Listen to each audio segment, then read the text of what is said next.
Buenos días, querido telepensante. Ya es lunes 6 de marzo. Yo creo que ya con esto le damos inicio formalmente al año. Ya nadie puede decir que no volvió a la rutina. Esperamos que esto sea una muy buena compañía para partir el día. Vamos a comenzar porque la semana pasada el gobierno distribuye documento titulado Relato Oficial de los 50 años del golpe. Se trata, telepensante, de un documento elaborado por el Ministerio de la Verdad, por el Ministerio de la Cultura. Sí, telepensante, la realidad muchas veces supera la ficción.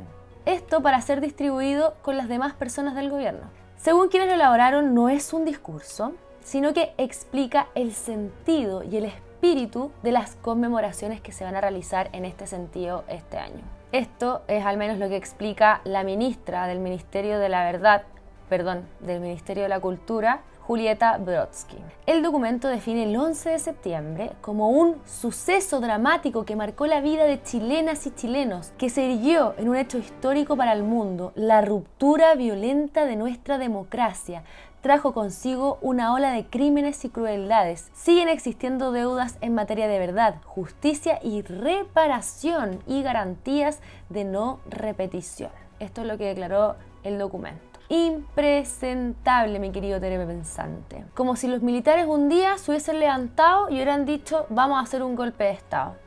Cosa que realmente no fue. Recuerden, telepensantes, que el Congreso declara inconstitucional el gobierno de Allende. El presidente de la Academia Chilena de Historia, Joaquín Fernandoa, calificó el texto como carente de contexto y que divide a los chilenos entre buenos y malos. Otras declaraciones al respecto. Bueno, un comunicado emitido por la SECOR, Centro de Coroneles en Retiro. Se los voy a leer. El Centro de Coroneles del Ejército en situación de retiro expresa su más enérgico rechazo a la conducta negacionista y sesgada del gobierno. Manifiesta en el documento que enviará al ministro del Interior y Seguridad Pública, Carolina Toá, al alto mando de Carabineros, en el cual le instruye sobre el relato oficial. O sea, como podrán darse cuenta, telepensantes, este documento, el documento del Ministerio de la Verdad, del Ministerio de la Cultura, no solamente es para las personas que son afines al oficialismo, a los políticos, sino que también a instituciones como Carabineros. Que el personal de dicha institución debe tener con motivo de la conmemoración de los 50 años del golpe militar. Todo esto entre comillas. Relato que, además de orientar el sentido de todas las actividades y proyectos que se desarrollan con motivo de dicho aniversario, para quienes dedicamos gran parte de nuestras vidas a servir al país y a la sociedad como integrantes activos de las Fuerzas Armadas, resulta inaceptable que las actuales autoridades distorsionen la realidad histórica y no asuman la responsabilidad que sus partidos y sectores políticos tuvieron en los acontecimientos que, en la década del 70, tuvo al país al borde de la guerra civil. Bueno, telepensantes, este documento está disponible, pueden leerlo ustedes completo y si quieren incluso pueden detener la pantalla y leerlo completo porque es el mismo documento que está aquí a mi costado. Y seguimos con la ideología del gobierno porque 3.000 millones se van a destinar a la transversalización del género. Todavía no sabemos qué es esto, pero bueno, el gobierno ya comenzó y tenemos el siguiente video que explica lo que ellos consideran transversalización del género. Significa que en todo el Estado tenemos a alguien que está pensando que todos y todas somos distintos y que por lo tanto tenemos necesidades distintas y hay que pensar eso a niveles concretos, con todas las asesoras ministeriales de género. Eso significa el que todas las primeras medidas relacionadas al trabajo tengan la perspectiva de género y de las disidencias sexuales y también mejorar las relaciones laborales con enfoque de género. Y bueno, como se podrán haber dado cuenta, básicamente es instaurar a la fuerza, con recursos de todos los chilenos, la igualdad sustantiva que venía en el proyecto de constitución que rechazó el 62% de nuestra población. ¿Qué quiere decir la igualdad sustantiva? Que realmente no somos iguales, que habla de igualdad sustantiva, pero en realidad lo que dice es que categoriza a las personas según la minoría a la que representen y le dan ciertos privilegios. Si es que no, le quitan privilegio a los de al lado que supuestamente son privilegiados. Básicamente, la igualdad sustantiva elimina la igualdad real de las personas y la reemplaza entonces por estas compensaciones según la cantidad de victipuntos que cada persona tenga. Reitero la cifra, 3.000 millones de pesos. Lo peor de todo esto es que el 63% de las mujeres considera que este gobierno no es feminista. El problema es que las mujeres no saben qué significa realmente el feminismo.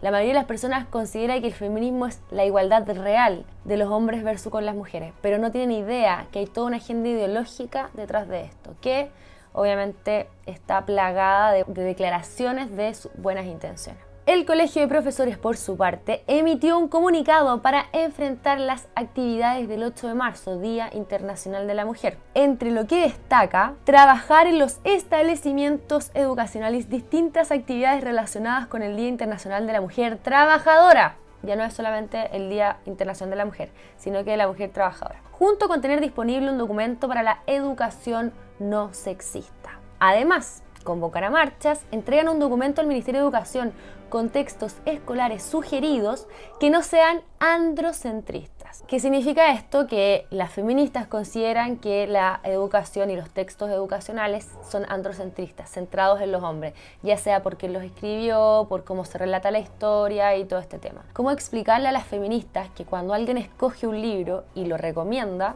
no es porque lo escribió un hombre o lo escribió una mujer? Simplemente el libro es bueno o es malo, me aporta o no me aporta, me gustó, lo recomendaría, no porque sean hombres o mujeres. Eso es algo que las feministas parecen no entender e insisten en que ellas son discriminadas por el solo hecho de ser mujeres o minoría sexual. En las imágenes lo que han estado viendo es este comunicado. Si quieren verlo completo pueden acceder a él en la cuenta de Twitter del Colegio de Profesores. Telepensantes, y con esto me voy a salir un poquito de lo que es la información de las noticias, y me gustaría con mucha humildad recomendarles que hablen con sus hijos de esta materia, porque incluso hay profesores que son obligados a hacer este tipo de actividades dentro de los colegios. Así que nunca está de más hablar con sus hijos, obviamente siempre en relación a la madurez de cada niño, pero no podemos seguir permitiendo que nuestros hijos sean adoctrinados. Hablen también con sus profesores, les insisto, hay muchos de ellos que son obligados a hacer este tipo de actividades y se los digo con real conocimiento de causa. Vamos al siguiente tema. Porque mientras las feministas están gastando 3.000 millones de pesos en una campaña de transversalización,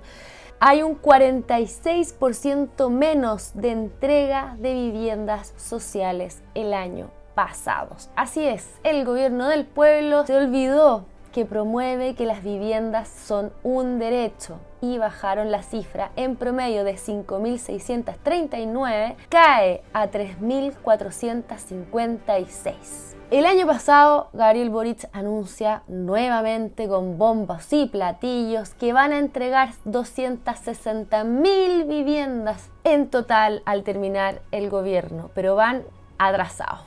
Van atrasados porque ni siquiera lograron concretar la cifra del año anterior, años con pandemia, que tuvieron una cifra de entrega superior. Para que se hagan una idea, telepensantes, según el Líbero, el plan de reconstrucción del 27 de febrero post-terremoto entregó 222.000 viviendas. O sea, esa es la magnitud que pretende superar Boric. O sea, Boric pretende o anuncia que va a superar esa cantidad, número que se implementó después del terremoto.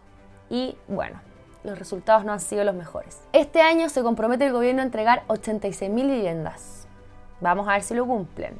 Pero miren la noticia a continuación. Construcción de 1.200 viviendas en Osorno, sociales por supuesto, se verán postergada por declaración de humedales. Esto luego que se diera a conocer la actual gestión municipal, porque emitió una solicitud a los organismos respectivos para declarar humedales urbanos en los terrenos del predio. Esto es una noticia en desarrollo, aún no se sabe bien qué resolución se irá a tomar al respecto, pero básicamente el municipio retrasó la entrega por razones ecológicas. Telepensante, no es que estemos poniendo el ecosistema en riesgo ni que no nos importe cuando yo les planteo de esta manera la noticia. La pregunta es, ¿por qué en una zona que se pretendía declarar humedal se planifica construir viviendas sociales? ¿Se dan cuenta de la gravedad? La burocracia de los políticos. Hay que saber bien qué enredo hay después de esto, por qué Obras Públicas adquiere esto para hacer viviendas sociales y después más adelante se toma la decisión de que hay que proteger los humedales. Que bueno, si ustedes no saben, telepensantes, los humedales son principalmente protegidos porque representan un lugar, un espacio de conservación, porque ahí se reproducen muchas especies nativas, la mayoría aves, y está bien que se quieran proteger. Pero ¿cómo llegamos a esto, Telepensante? 1.200 viviendas, se le caen varias de las 86.000 que plantea Boric, que pretende entregar este año. Solo a modo de recuerdo, Telepensantes, ¿quién es el Ministerio de Vivienda y Urbanismo? ¿El que no ha cumplido las metas de la entrega de las viviendas sociales? Carlos Montes, el mismo ser que considera que los conejos son los que propagan los incendios. Nada más que decir. 3.000 millones de pesos para la transversalización de género. Quiero hacer hincapié en esa cifra. Nuevo plan tributario para Chile. Gobierno anuncia agregar a la reforma tributaria impuestos verdes y de vida saludable. Vale decir, quieren controlar las conductas de las personas a través de los impuestos, de manera indirecta, por supuesto. Y como le ponen títulos rimbombantes nuevamente, impuesto verde para proteger al ecosistema y de vida saludable, ¿quién pudiese negarse a esto? ¿Quién hace referencia a las libertades individuales de las personas? A que cada cual debiese ser responsable de su autocuidado. Bueno, ¿cuáles son los impuestos verdes? Por ejemplo, impuestos a los autos. Para que se entienda, Telepensantes, que esto es un despropósito, les voy a preguntar. ¿Cuáles son los autos que emiten menos gases contaminantes? ¿Los autos viejos o los autos nuevos que traen nuevas tecnologías? Entonces, ¿cómo es que el impuesto verde, que desincentiva la compra de autos nuevos, que contaminan menos que los autos viejos, le hace un bien al ecosistema? ¿Que haya menos autos en circulación? ¿Realmente creen que la gente va a dejar de adquirir autos o tal vez empieza a comprar más autos usados? Otro impuesto, a los combustibles. Como si el 50% del precio de la benzina no fuese impuesto. Como si el Transantiago o el transporte público en general fuera la panacea, como si fuera seguro, como si la gente ya cada vez menos quiere usar el transporte público por el riesgo que implica y por el mal servicio que prestan. Y los impuestos saludables, al tabaco, al alcohol, a las comidas poco saludables. En vez de educar a la gente, castigan. Este Dios estatal, ¿cierto? Este Dios castigador. Si bebes alcohol, te castigamos, páganos más dinero. Independiente de cualquier cosa, porque también se incluye el impuesto al uso de los plásticos y todo este tipo de cosas, en vez de fomentar el reciclaje o la industria del reciclaje, que no nos vendría mal, la idea es entonces subir los impuestos en plena crisis o cuando recién se está empezando a estabilizar la economía, digamos a estancar, aunque no le guste al señor optimista Marcel. Porque acá lo que está pasando no es que estamos creciendo, nos estancamos, ya no seguimos cayendo, digámoslo así. Y que se espera que para este año no haya crecimiento económico. Así que, por favor, señor Marcel, sea honesto. Vamos a ver lo que dijo hasta Sebastián Piñera. ¿Y le tiene fe, le tiene confianza al ministro Marcel? Usted lo nombró presidente del Banco Central, ni más ni menos. Bueno, el ministro Marcel sin duda que es una persona capaz y responsable. Ahora, yo tengo con él algunas discrepancias. Yo creo que dos cosas le podría decir. Me pareció que cuando se discutía el tema en la Asamblea Constituyente, que era un verdadero desastre para Chile, yo hubiera esperado que su voz se hubiera escuchado con más fuerza. Y en segundo lugar, yo creo que las dos reformas que está impulsando, la reforma tributaria y la reforma de pensiones, tienen fallas garrafales que hay que corregir.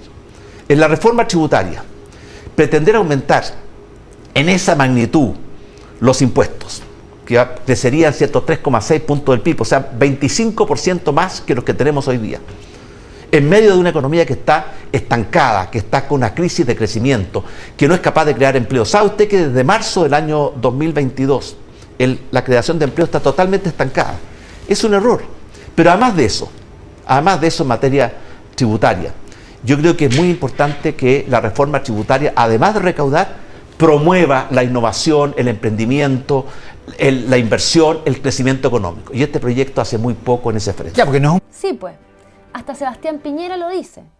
Sebastián Piñera, que es bastante generoso con la izquierda. Esto desincentiva la inversión y se lo pone más difícil no a las grandes empresas, sino que a los pequeños y medianos empresarios. Y la ministra Iriarte también estuvo en Mesa Central Vamos a ver, por favor, el siguiente video. O sea, algunos dicen que es por el resultado del plebiscito, pero bueno. Bueno, yo le quiero decir que nada de lo que está pasando en materia económica, un mejor IMASEC, una desocupación que está estamos en menos de 2 dígitos, estamos en 8%, el tener adicionalmente en control a la baja la inflación, con un precio del dólar en las mismas condiciones, no es casual, esto no pasa por un milagro, los astros alineados decidieron premiar a Chile. No, esto se llama gestión, esto se llama una acción de gobierno que ha apuntado en ese sentido.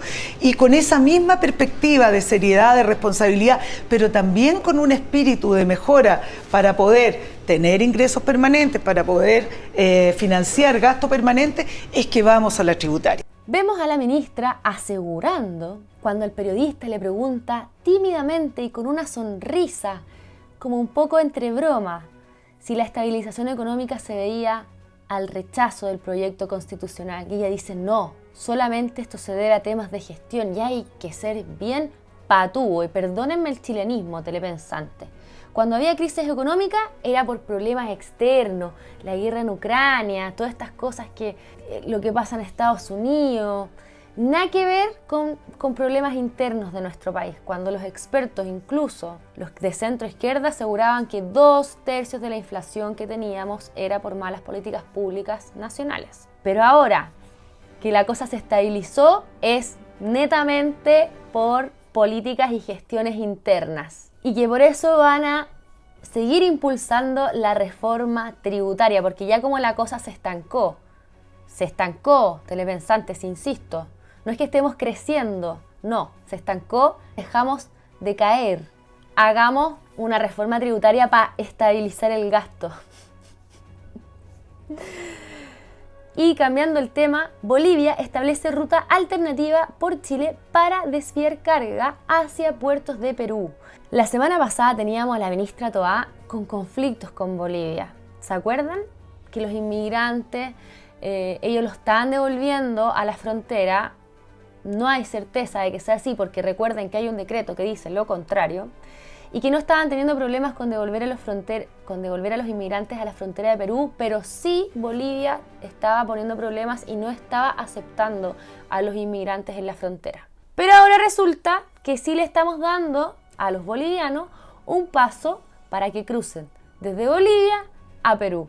Y para eso no hay ningún problema. Este acuerdo ya está firmado, fue anunciado por el ministro de Relaciones Exteriores de Bolivia, y básicamente es para descongestionar el puerto chileno porque acusan que está muy congestionado.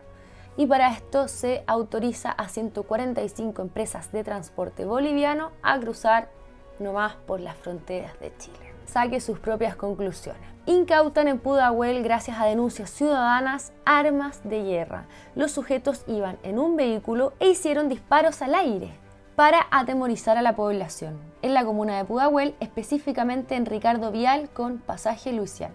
De esta manera llegó Carabineros al lugar de los hechos y se incautan 3 armas largas y 3 armas de fuego.